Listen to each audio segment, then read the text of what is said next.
Yo, let me cook for a second, right?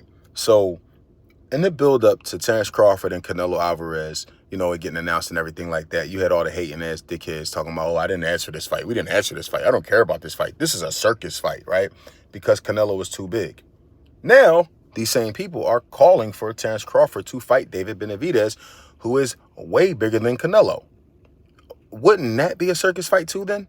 So, what I want y'all to understand is these dudes, they didn't want Terrence Crawford to get the Canelo fight because they didn't want him to get the payday. They don't want Terrence Crawford to win at the bargaining table. They don't want him to make no money.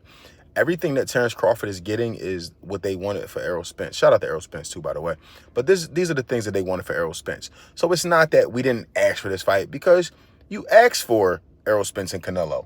So what makes Bud any less worthy of the fight if he beat the guy that y'all wanted to get the fight and these guys were once the same size? I think that honestly, when you look back, Terrence Crawford and Errol Spence were fighting for the right to get to Canelo. It just happened to be Bud, and Bud leveraged himself to that position. But these dudes are telling you that, like I said, Canelo and Terrence was a circus fight. So if it was a circus fight because of the size difference, what do you think a circus fight looks like between David Benavidez and Terrence Crawford? That is a circus fight. It is a 6'2", 6'3" guy who probably walks around over 200 pounds. You want him to fight this 5'8" guy who walks around at 170? Nah, it's what it is that y'all want Terrence Crawford to lose, and you will stoop to no low to ensure that happens. So you want him to fight Jaron Ennis, you want him to fight Dimitri Bivol, you want him to fight David Benavidez. I've even someone said that he has no choice but to fight one of those three. Terrence Crawford is on top of the boxing world. Terrence Crawford is going to do what the fuck he want to do. And you know why? Because he earned the right to.